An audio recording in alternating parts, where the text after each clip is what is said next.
Tonight, from Charlottesville to Pittsburgh. Robert Bauer stormed into this synagogue and said, "I just want to kill Jews." An ongoing investigation. He's identifying Jews as a threat to our people.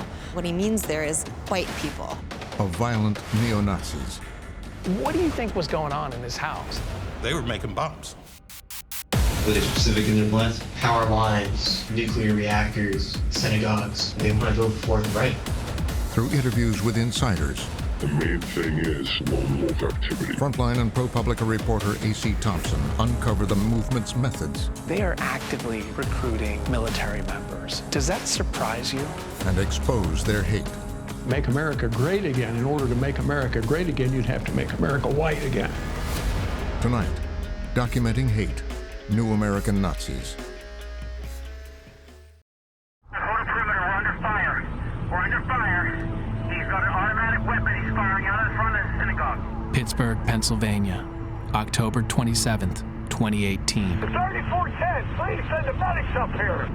I got one alive. We're evacuating one right now. Robert Bauer storms into the Tree of Life synagogue with an AR-15 and allegedly kills 11 Jewish worshipers. Talking about all these Jews need to die. We have multiple casualties inside the synagogue. We have 3 officers who have been shot. Members of the Tree of Life synagogue, conducting a peaceful service in their place of worship, were brutally murdered by a gunman targeting them simply because of their faith. Another act of terror in America. The country again left to ask, where does this hate come from? Could it have been prevented? It's just been 24 hours since Robert Bauer stormed into this synagogue and said, "I just want to kill Jews." Over the past few years, I've been reporting on a resurgent white supremacist movement. I've seen its ideas migrate into the mainstream. I've seen violence in cities across the country. And now this, the deadliest known attack on the Jewish community in American history. I fear there will be more to come.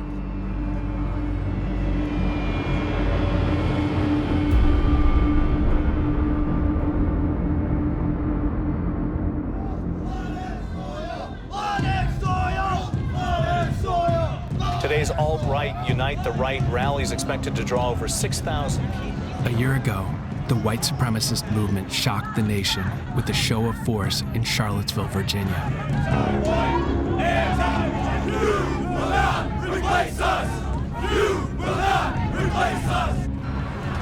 They spilled blood in the streets, militant and unafraid. Panic and horror in Charlottesville. A car slams into a crowd of counter-protesters when a driver plowed into the crowd, killing a young woman and injuring 19. White supremacists killed 1 protester and injured dozens of others.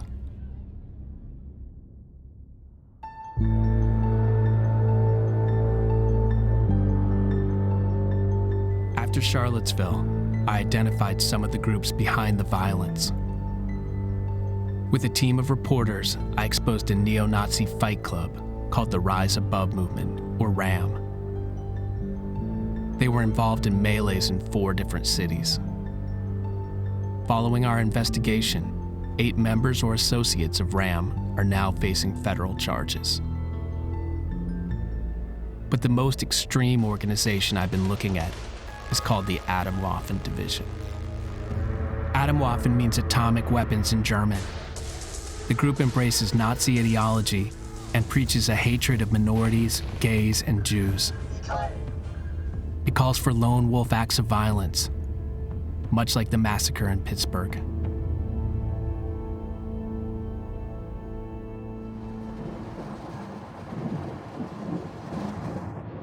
For months, my colleagues and I have been talking to a former Atomwaffen member who asks us to call him John and disguise his voice. He says the group's ranks swelled after Charlottesville. So after Charlottesville, people start coming into the group. SIBO had a huge part in that, of the influx. Applying, asking, because they're like, oh, Seville, wow, this didn't work. Huge rallies don't work. All that happens is people get arrested, people lose jobs, and you get put on some FBI watch list. So if protests don't work, what is the answer? The answer Atomwaffen embraced is to go underground. John tells me that Atomwaffen's ideology draws from the writings of an obscure neo-Nazi named James Mason, who published a newsletter in the 1980s called Siege. James Mason talks about terrorism. There's a huge passage in Siege about terrorism. It's dropping out of the system so that you can conduct lone wolf activity. The group followed James Mason's Siege like a Bible. It was like the Bible to them. It's the handbook on how to operate.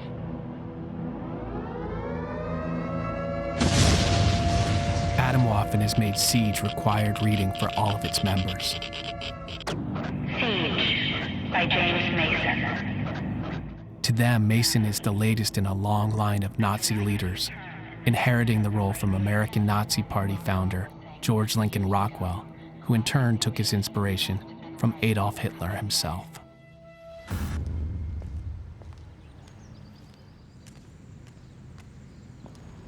I learned that Mason's writings are kept at the University of Kansas. The bulk of the collection came to us in the early 2000s. Rebecca Schulte is the curator of the Wilcox Collection, an archive of contemporary political movements. Is this the only collection of his work? Yes, this is his archive. We are the only ones that have them.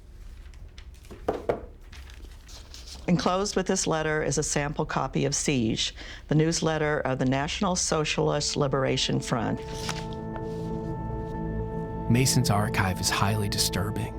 His writing lays out an apocalyptic neo-Nazi vision. He says the white race in America is under siege by people of color and undermined by Jews in positions of power. We do not wish for law and order. For law and order means the continued existence of this rotten rip-off capitalist Jew system. We wish for anarchy and chaos, which will enable us to attack the system while her big brother pigs are trying to keep the pieces from falling apart. And this is a paste up. You know, it's got, yeah. See that? Mason advocated attacks on institutions like Hollywood, media, and the courts. Notorious killer Charles Manson is one of Mason's heroes, and the two had a long correspondence. So this is an object that Charlie Manson knitted in prison and gave to James Mason. So it's some kind of ornament or? Yes. Some kind of artwork. Knitting, yeah, I don't know exactly. Looks like they corresponded a lot. Yeah, looks like over a long period of time, like 81 to 90s. Right. We've had the collection described online for many years, and we haven't seen a lot of action. Right. But in the last few years, there have been more people coming to use the collection. So that's always an indicator that there's something happening out there, there's an interest. We don't always know what it is. So people are starting to look at his writings again. It's very They interesting. are. We're not the first people to come visit you. No, you're not. Back in New York, our Atomwaffen source, John, agreed to talk over video chat with me and my colleague Ollie Winston.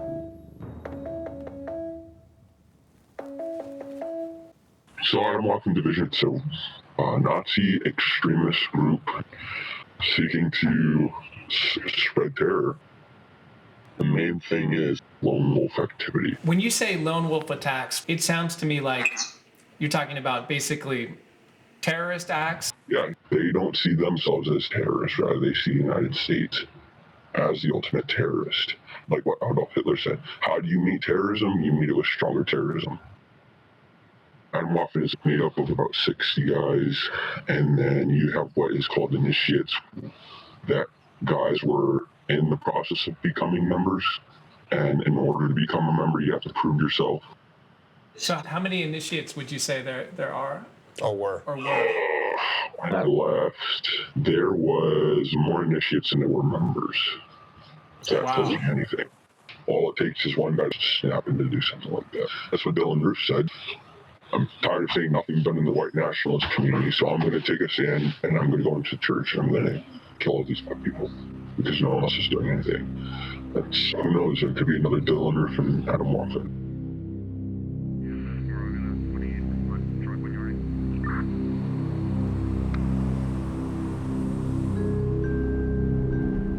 John tells me that if I want to investigate the group, I need to start where it began, in Tampa, Florida. Adam Waffen was founded in 2015 by Brandon Russell, a National Guardsman in his early 20s.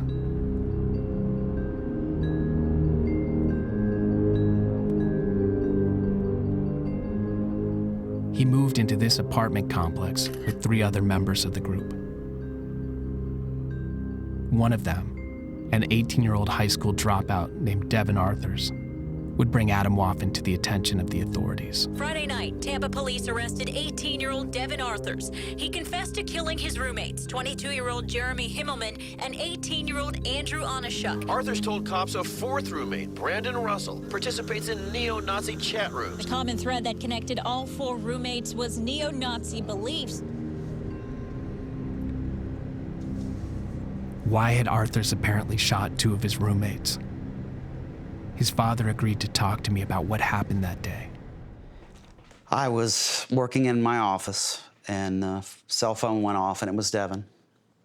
And he said, "Dad, I'm sorry. I've really messed up. I've really messed up." I said, What's the matter, buddy? What's going on? The 2 guys, the 2 that were staying or whatever, they're dead. I shot them. They upset me, and I shot them. I tried to hold it together, and I said, "Put the gun down or any weapon down and go turn yourself in right now. Right now." All I was hearing, I'm sorry, Dad, I'm sorry. I said, "Just turn yourself in." Alan Arthurs says Devin began gravitating to neo-Nazi ideas when he was 13 or 14 years old. So is this junior ROTC? What is? Yeah, that's ROTC in high school. He was really interested in the military. That's what he said. What do you think he was really interested in? There were 2 other brothers and another member of that ROTC that were obviously into the neo-Nazi stuff. So you think he was joining the ROTC group because there were other kids that were into Nazism in the group? Yes, definitely. And he had gone to Tampa. Arthur says his relationship with his son became increasingly strained. Because by the time we weren't talking, and I didn't even, Devin ended up dropping out of high school. He eventually moved into the Tampa apartment with Russell and the other Adam Waffen members. Did you ever talk to Devin since the incident? He said that he would not, when he figured out what Brandon was going to do, he couldn't live with himself. That's all he's ever said to me. Tampa police refused to talk to us about the case, but I obtained video of Devin Arthurs' police interview. Over and over, he tells detectives about Adam Waffen. Adam Waffen Division is a terrorist organization. It's a neo-Nazi organization that I was a part of. But the things that they were planning were horrible. They're planning bombings and stuff like that on countless people. They're planning to kill civilian life. Well, were they specific in their plans? Power lines, nuclear reactors, synagogues. Inside the Adam Waffen apartment, police discovered Nazi paraphernalia, guns, radioactive material, and handmade explosives. On a dresser was a framed photograph of Oklahoma City bomber Timothy McVeigh.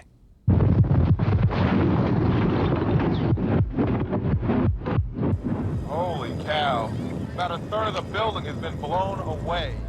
On April 19th, 1995, Gulf War veteran Timothy McVeigh detonated a truck bomb in front of the Oklahoma City Federal Building. Scores were killed. For you, what are the lessons that we should know today about Oklahoma City? I think it's not only Oklahoma City, it's the lessons that we've been learning about lone wolf terrorism.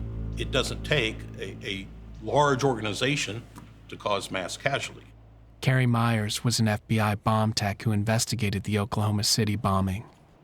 I show Myers the crime scene photos from the Adam Waffen apartment. We have close-ups of that. Oh no, let me look. They document a wide range of explosives, including some of the same ingredients used by McVeigh in his Oklahoma City attack. They were making bombs. This is a bomb maker's workshop. There's the cooler. This is the HMTD. This is actually what caused them the most concern, and rightfully so. HMTD is not very common. It has to be handmade. It requires a process, and you have to be sophisticated. And how powerful is it? I mean, this is something... It goes off about 14,000 feet per second. It's probably more powerful than ammonium nitrate. They could make a car bomb. If these materials were put together correctly and went off in this classroom, it'd kill or seriously injure every person in this classroom. So obviously these guys aren't master criminals. Are we focusing too much on a group that's not really a threat? Well, in this case, we have 2 dead, 2 young men dead, shot with an assault rifle, and we recovered enough explosives here to blow up a car, blow up an airplane, blow up a bus, blow up this room. We have the same basic explosive kit here that the Boston Marathon bombers had.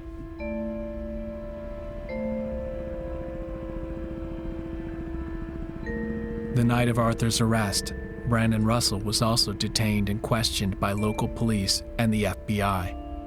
He told a different story. He said the explosives were his, but insisted that he was only using them to power model rockets. Adam Waffen was nothing more than a club. The police released Russell without charging him. They even gave him a ride home so he could pick up his car. Russell promptly disappeared. He met up with another Adam Waffen member and began driving south. As the men drove, the FBI issued an arrest warrant for Russell on explosives charges. We had his picture. We were told that he could possibly be going up near Turkey Point for some type of terrorist act. That's all we knew. That's all you knew? That was it. He turned into the Burger King. I put my patrol car right behind his car to block it in, and I didn't even think. I just got out of the car. I said, "Brandon, come here." And he looked at me and he looked startled for a second. And before I gave him reaction to do anything, I just grabbed his arm and started handcuffing him. Do you have any weapons on you? Do you have any weapons on you? Put your hands on your back. He was shaking, which made me shake because I didn't know what he had on him. Explosive materials. All I could think is that he had some type of detonator on him because he was so nervous. Stop fidgeting. Why are you fidgeting? What are we gonna find in that car? Guns, ammunition. You have at least 2 long guns, in excess of 1,000 rounds of ammunition, homemade body armor, no suitcases, no toiletry bags. It was the absence of the other things that was a little bit concerning. He's too nervous, man. He's way too nervous. We were very, very thankful that we contacted them away from that car, because if we had pulled them over, the outcome of that event could have been way different for everybody involved based on what they had inside the car. Given all the weapons. The weapons were right behind them within hand reach, as well as the ammunition. And I believe they had loaded magazines in the center console for the rifles. When we found all the weapons, we were convinced that we had just stopped the mass shooting.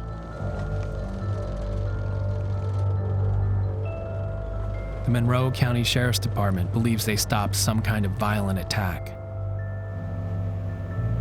But it's still not clear what Brandon Russell may have been planning. He had the weapons and ammunition to kill dozens of people, and the FBI bulletin said he might have been targeting the nearby Turkey Point nuclear power plant. Russell eventually pleaded guilty to illegal possession of explosives. He was sentenced to 5 years in prison. But according to Devin Arthurs, Russell wasn't the only threat inside Adam Waffen. If I could just talk to an FBI agent, like individually or something like that, if I could get my computer as resources, I could show them like all these channels and stuff like that. So on your computer, there's the stuff that you've been a part of. You could find encrypted channels. You could find names easily. It'd be very easy to identify who these people are. So you think having an FBI agent, as you requested, sit down and go over this stuff, you think then you would open some eyes? Yeah, I definitely do. I think that it would open some eyes to a much bigger thing than what happened today. And I think that could definitely, like, basically save a lot of lives. It's unclear what the authorities did in response to Arthur's plea to investigate Atomwaffen. The FBI won't talk to me about its handling of the case. But here's what I do know. Atomwaffen continued to operate, and its violence didn't end. 7 months later in Virginia, Atomwaffen follower Nick Giampa allegedly killed his ex-girlfriend's parents. They had objected to his Nazi views. Giampa is yet to stand trial, but the 17-year-old appeared to be fascinated with Atomwaffen. His social media accounts were full of its propaganda. Weeks later, in California, Sam Woodward was arrested for allegedly killing Blaze Bernstein, a gay Jewish college student. Shortly after the arrest, I published a story identifying Woodward as a member of Atomwaffen. Woodward has pleaded not guilty, but in a cache of confidential chat logs I obtained, Atomwaffen celebrated the slaying. They referred to Woodward as a one-man gay Jew wrecking crew. 3 killings in the 8 months after the arrest of Brandon Russell and Devin Arthurs. Devin Arthurs' predictions of violence seem to have come true. But Arthurs had given police one more warning. They have a guy in the U.S. Army that re-enlisted specifically for the group. This being Brandon. He claimed Atomwaffen had members inside the military. Oh, okay. Like he re-enlisted specifically for the group to go into his supply room and steal stuff, like steal night vision goggles. We have guys in the American military that literally would go to like bases and steal huge amounts of equipment. Well, Brandon's currently in he joined specifically for the knowledge and the training, and he wants to use that training against the government. I'm telling you stuff that the FBI should also be hearing. Okay. From everything I've learned, Devin Arthurs is a deeply troubled young man. He gave conflicting explanations for the killings and was ultimately deemed mentally unfit to stand trial. But as I continue my investigation, his description of Atomwaffen and its ambitions is checking out.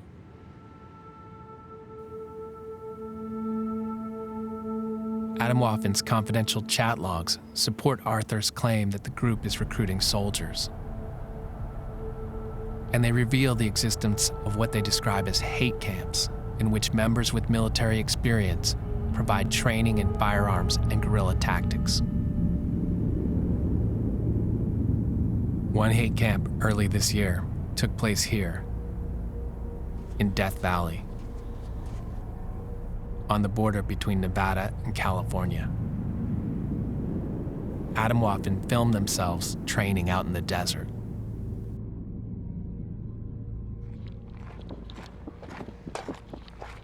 The group was drawn to Death Valley because of its association with Charles Manson. They made a pilgrimage to Devil's Hole.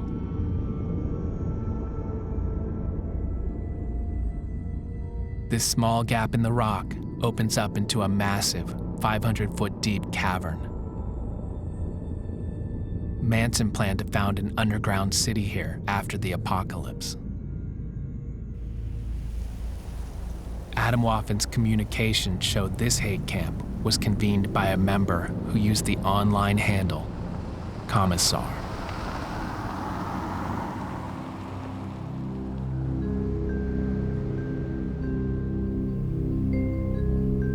I'm able to identify Commissar as Michael Hubsky, based in Las Vegas. Hubsky isn't a soldier himself, but claimed to have been a private military contractor. He boasted in Atomwaffen chats about his short-barreled CZ Scorpion rifle. Hubsky discussed attacks on infrastructure and claimed to have a classified map of the West Coast power grid. At Hubsky's Death Valley hate camp, and at other Atomwaffen gatherings around the country, the group shoots propaganda videos. Their members fire assault rifles, storm buildings, and clear rooms.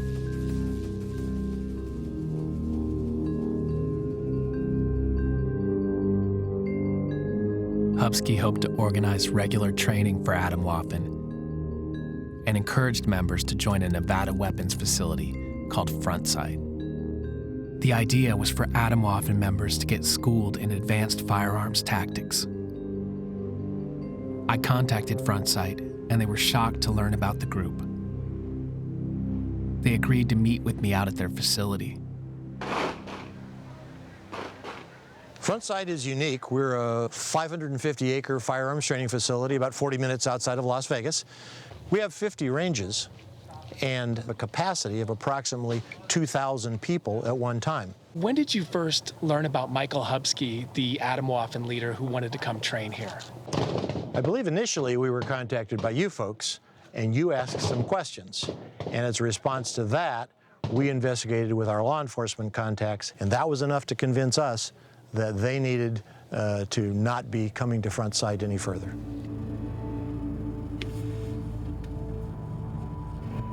Hi, Michael. It's AC Thompson from ProPublica and Frontline. I'm in Las Vegas and still interested in talking to you, so I wanted to... When I reached Hubsky, he'd been banned for life from Frontsight.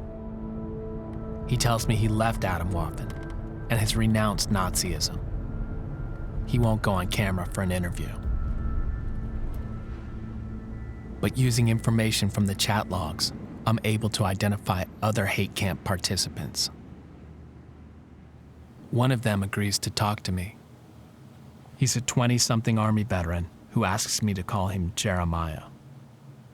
He came back from a combat tour damaged and angry. There were a lot of people that were disenchanted with the mission. I'd say about half the guys in my unit. I think a lot of guys, they're lost and they want hope. They're looking for answers. How big would you say the white nationalist movement is within the armed forces? There's a good amount of them. They keep quiet about it, especially when they're in. You can get in a lot of trouble.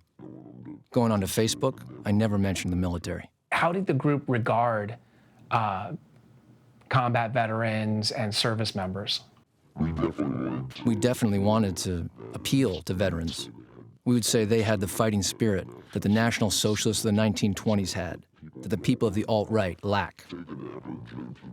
Take an average 19-year-old from Atomwaffen. His only experience of war is video games versus some guy like me who knows how to handle himself in a war. People looked up to the military guys. You were at least using the training that they had given you to hit back at them. When you guys did do training, what kind of training was it? What did you learn? What kind of skills were shared? Going to the range, clearing rooms, medical, how to wage an effective insurgency. A lot of the Iraq and Afghan war vets, they took what they saw the Taliban or Al-Qaeda in Iraq doing and applied it to what's going on here. Jews were the #1 enemy. We would say the Jews were the virus, and the people of color, the homosexuals, they were the symptoms.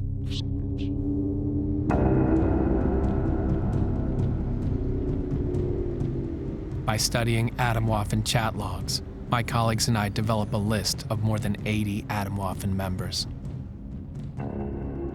7 of these men have military experience. I already know about Atomwaffen founder Brandon Russell and his time in the National Guard. But there are also 3 active duty soldiers or Marines and 3 military veterans. And my sources say there could be more. I want to better understand the link between Atomwaffen and the military. I go to see Professor Kathleen Belew at the University of Chicago. She's been researching the history of the white power movement.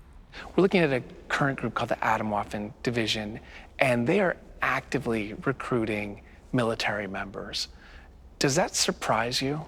Not at all. That's a strategy pioneered by the white power movement in the period of my study and continued throughout the post-Vietnam period. One thing to understand is that throughout American history, there's always a correlation between the aftermath of warfare and this kind of vigilante and revolutionary white power violence. So if you look, for instance, at the surges in Ku Klux Klan membership, they align more consistently with the return of veterans from combat and the aftermath of war than they do with anti-immigration, populism, economic hardship, or any of the other factors that historians have typically used to explain them.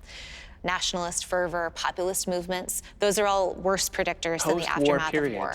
Tend to correspond then with an upsurge in white power, white supremacist activity? Always, yes. Wow. Ballou outlines a long history of military men who became key figures in the white power movement.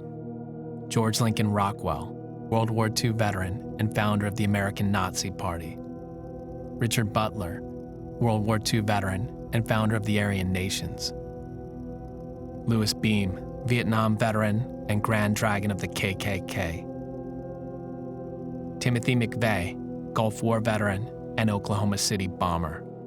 It's important to remember, too, that returning veterans that join this movement and active duty troops, we're talking about a tiny, not even statistically significant percentage of veterans. But within this movement, those people who did serve are playing an enormously important role in instruction of weapons, in creating paramilitary activist mentality and training.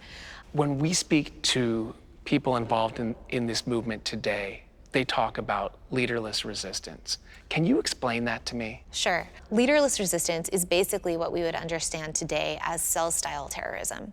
The idea that you can recruit a small number of committed activists, organize them, and then they will behave on their own in a cell without direct ties with movement leadership. If we think, for instance, about the Oklahoma City bombing, Timothy McVeigh is sort of the ideal soldier of leaderless resistance. He's in infantry unit and serves in the Gulf and is involved in white power groups while he's on post.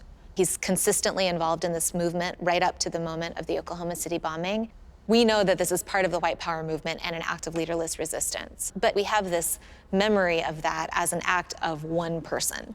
And as a result, I think we've never really delivered a decisive stop to this activism. That because we don't understand Oklahoma City as being an outgrowth of an organized movement that has been around for decades, that is modeling the military, that is involving military members, that the authorities have never really been able to put a stop to it. That's right. The military response to white power activism, like the court response to white power activism and the police response to white power activism, reflects the many ways that our society has not been prepared to deal with this kind of a movement. In Washington, a senior analyst at the Department of Homeland Security had tried to draw attention to some of these same concerns. In 2009, Daryl Johnson wrote an intelligence report looking at the rise of white supremacist groups and their connection to the military. The wars that have gone on in Afghanistan and Iraq, we had the rise of Islamophobia. That's a huge factor in both the anti-government groups and the militias that rally with firearms outside of mosques, but also the white supremacist groups that hate people of other nations and other skin colors. Johnson's report warned that the U.S. faced a growing terrorist threat from white supremacist and anti-government groups, and that these groups might recruit military veterans. What we've seen happen in the years since that report was released is basically everything that we had predicted has come to fruition. And it's actually worse than what we had anticipated. And I'm afraid that more law enforcement officers, more innocent civilians, more minorities and faith-based communities are going to be targeted and actually victimized by these violent offenders. It's like every month we have something, whether it's a shooting, a stabbing, even bombing starting to happen now. Today, Johnson's report might seem prophetic, but its publication nearly a decade ago provoked a political backlash from conservative lawmakers and veterans groups. The report was retracted and his unit disbanded. You know, our unit got shut down in 2009 and then the money started drying up, and so these communities are basically left to fend for themselves. That this threat is out there, and it's... After speaking to Johnson, I hear from two former Homeland Security officials who say the government remains under-resourced and out of position for dealing with the white supremacist threat. For months, I've been trying to get someone in the government, especially at the Department of Defense, to talk to me. No one at the Pentagon, not even a spokesperson, will agree to an interview. But Congressman Keith Ellison has read my reporting. He's written a letter to the Department of Defense demanding an accounting of their efforts to rid the ranks of extremists. Well, let me tell you, I am a believer in our nation's military. I have very close relatives who serve, including active duty. And I can tell you that it's an institution that even in my family we've always revered. To think that somebody who does not support the true goals of the U.S. military, which is to protect Americans, and actually wants to use that training to hurt Americans, is revolting to me. And I hope that that people in the military really do take this seriously. We've identified 7 members of one neo-Nazi group who are current or former military. Is that Atomwaffen? That's Atomwaffen. What do you make of that? Well, I think that they have decided this is a strategic initiative for them. They want their people to go into the military. There's a real legitimate fear here, and I think that we've got to be vigilant about it. The Pentagon responded to Ellison with a letter stating that the military aggressively screens new recruits. The DoD also said it had received 27 reports of extremist activity over the past 5 years and had disciplined 18 service members. I put those numbers to Heidi Byrick of the Southern Poverty Law Center. That's laughable. You think so? Yeah, I do. That's ridiculous. So you think the number that's low? I think it's crazy low. I mean, look, hate groups are telling their people to join the military, and this is something that's been documented both in FBI reports and in DHS reports, to gain these skills.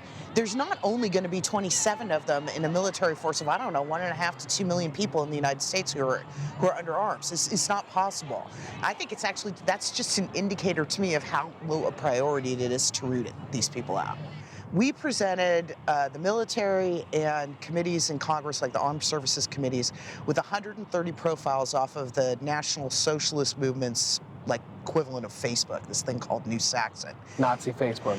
Exactly, Nazi Facebook. And we keep sending stuff to the military, like examples of people saying, yeah, you should look at this guy, he looks like he might be in violation.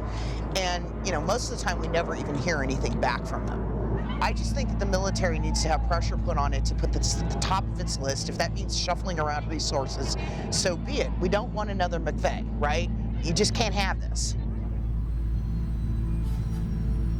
With nobody at the DoD willing to talk to me, I sit down with a former military prosecutor who has handled white supremacist cases. Okay. And I can see this is a response to a congressman who's apparently asked a question. Yeah. As a follow-up to some of the work you guys were doing in these articles about service members. Major General John Altenberg served as the Deputy Judge Advocate General, the second highest ranking JAG officer in the U.S. Army. He later oversaw the military commissions at Guantanamo Bay. It sounds like they understand the issue and they've laid out for the reader all the different ways that they approach this issue and that they believe they've got control of this issue. And from that, your impression is they have a handle on it and they're dealing with this. Yeah, and I mean, I'm pleased to see that they're doing all this. This looks very thorough to me, and it looks like they're on top of it. So it's been put to me, look, this is a very small fraction of the U.S. military. The vast bulk of service members are wonderful people. You're disparaging the whole armed forces by raising this. Do you think that's true? No, I think it's too important. There's no question that there are organizations that would like for people to go in the military to acquire the training that you get in the military. And how we could screen all of those people out, is pretty difficult. But there always could be corners of a given organization where people could hide out and not be seen. In its letter to Congressman Ellison, the DoD also said it had investigated the Atomwaffen members I'd identified. But they didn't say what they had done. All I know is that only one member, a Marine, Vasilius Pistolis, was court-martialed and expelled from the service. In response to our questions, a Pentagon spokeswoman sent a statement saying she couldn't provide information on individual cases, but, quote, "Our standards are clear. Participation in extremist activities has never been tolerated and is punishable under the Uniform Code of Military Justice." She added that commanders are, quote, "encouraged to be preventive and proactive, and they are doing that."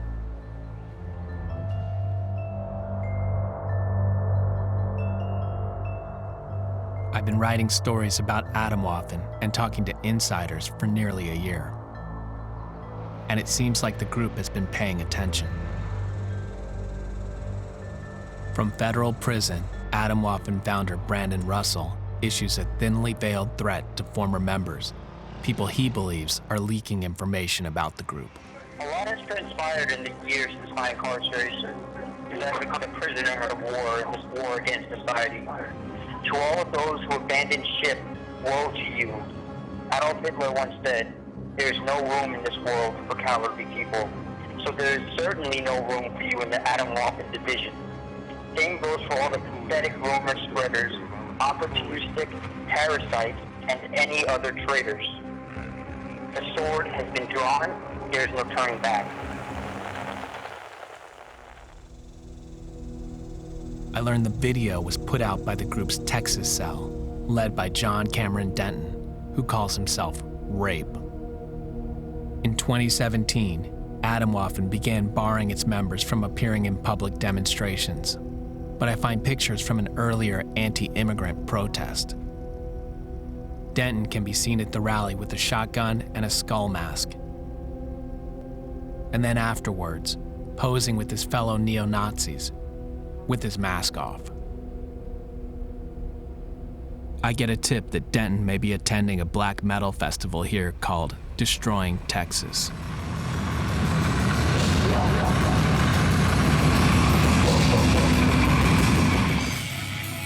After a year of tracking Atomwaffen online, I have a chance to confront the group in person. If I do find them inside the club, I'm not sure what to expect. The show is packed. Most of the concert goers look like typical metalheads, but I do spot a few obscure neo-Nazi patches on some people's clothing. I find RAPE drinking outside, along with two other Atomwaffen members I recognize from my reporting. Hey, Ray, I'm AC. I wanted to come out here and talk to you about Atomwaffen. No comment. No comment? No. Not going to do an interview? No. Are you worried about going to prison? Nope. Atomwaffen members stand accused of multiple murders, and their propaganda is filled with violent threats. But after all of the online posturing, RAPE and the others aren't physically intimidating. I came here because I wanted to talk. And they are far less aggressive in person than the skinhead gangs I've followed in the past. All right, thanks. Hey, Jeremiah. Hey, how are you doing? I met RAPE out at a metal show in Texas. How'd that go? I was kind of surprised because they talk all this violent stuff online, but they were just kind of quietly hostile and seething. That figures. If they were wanting to do something violent, they wouldn't do it publicly. These guys, they're not stupid. They're not like these skinhead types. Jeremiah says I shouldn't underestimate RAPE. He has a direct relationship with Atomwaffen's intellectual leader, James Mason. Did you ever get to talk to Mason or meet him? We heard him over a couple of voice chats. I never met him in person, though. RAPE and Mason had their own little thing. What kind of sense did you get of him when you were talking to him on those chats? I thought he was a genius. In propaganda videos, Atomwaffen say that Mason disappeared for 15 years until they located him. They pose for photos with Mason dressed in a Nazi uniform and celebrate their collaboration. I'm unable to find a phone number for Mason, but I learn he's living in the Denver area. Mason has no online profile, no social media. He doesn't even appear to have an email account. He spent time in a Colorado prison for menacing someone with a pistol. A bankruptcy filing from a few years ago reveals a solitary life, working at Kmart and living alone. I've gotten several possible addresses for Mason, and I begin to search neighborhoods for him. Then, I get a call. It's Mason, and he wants to talk to me. Whenever you're ready. So how big do you think the Atomwaffen division is these days? How many members? I haven't the foggiest idea. But they come visit you. On occasion, they will come through the territory, yes. I'm always happy to meet with them. Mason is evasive at first. I try to get him to talk about the killings and violence linked to Atomwaffen. I'm glad I didn't know about it, and I don't want to know. Because if I did know, I'd be involved in it. And I don't want to be involved in it. You don't want to go back to prison. I do not urge anybody to do anything like that. But when it gets done, I won't disown them. I kind of welcome the chaos. What did you think of James Fields, the guy who allegedly drove his car into the crowd in Charlottesville? I say, bless his heart, because he sure is in a jam. So you're sympathetic? Oh, very sympathetic, totally sympathetic. To you, Fields is a hero? Yes. What do you think of Tim McVeigh? Another hero. The white race is in danger, and it's not by accident. It's driven, it's planned. Who's planning it? The Jews. We know it's the Jews. I mean, we know that. We've been saying... Mason has a lot more to say, the kind of anti-Semitic conspiracy theories I've come to expect from white supremacists. But I'm struck by what he says next.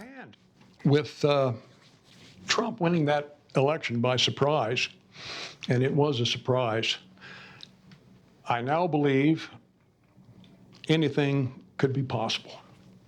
After decades of railing against the government, Mason says Trump is giving him hope.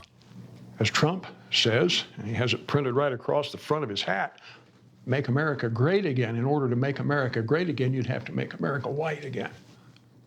Okay? It's interesting. We're headed for interesting times.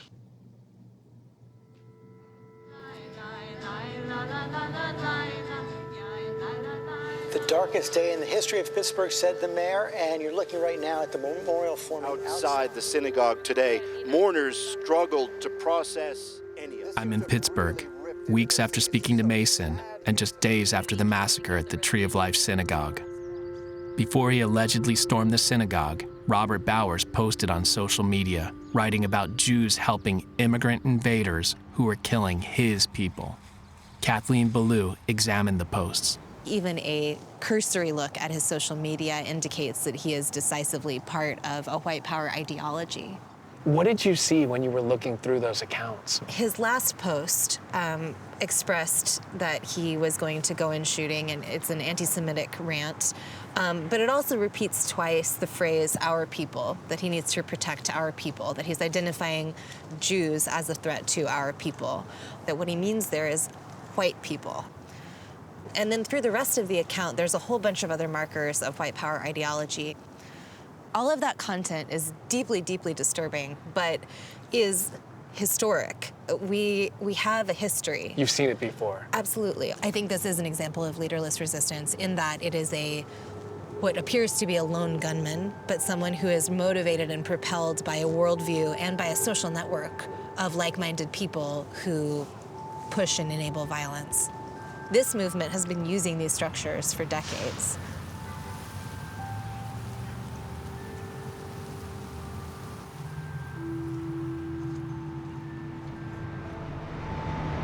Our community was devastated with this attack, with the senseless slaughter of 11 people. The entire community was affected. The Jewish community, absolutely, the brunt of it, but the entire Pittsburgh community was devastated. Retired FBI agent Brad Orsini is the director of security for the Jewish Federation of Pittsburgh. Even while Pittsburgh was grieving, he says neo-Nazi propaganda was appearing around the city. And what's going on here? These are posters that are up at various parts of the city. There's flyers, stickers. posters, stickers. This week in particular, we've seen an increase. After what's happened in recent days, you have a fascist group coming in here. Yes. And I got numerous reports on Tuesday. Orsini says even before the shooting, he had decided to take additional precautions. We have put casualty bags in each one of our synagogues and schools. There's tourniquets. There are compression pads. There's wound packing material. And so basically, you have extreme first aid kits, life-saving kits in the synagogues, the schools, Absolutely. and other institutions around here. Every one of our major institutions, we have them. It's kind of sad. It's incredibly sad. To think we're in a day where we have to worry about security for people going in to pray. Pittsburgh is still mourning, and the questions it provoked still linger. Can these kind of killings be prevented? I now know the FBI is looking at Atomwaffen. Agents in several states have been talking with former members. And it turns out the Bureau is investigating Robert Bauer's relationship to two neo-Nazi brothers with connections to Atomwaffen. But what I've learned in my years covering white supremacist groups is that they are many, and they draw from a deep reservoir of ugliness in America. Just this month, the FBI announced hate crimes had spiked again, the third year running. This story is far from over.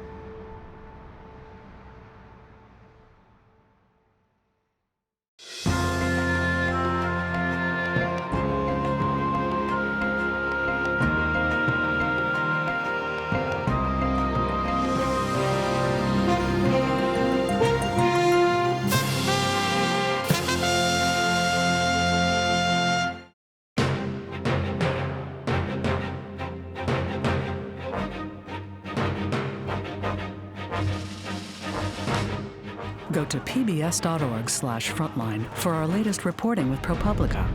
Then, starting November 29th, our original podcast series, The Frontline Dispatch, returns with a new season.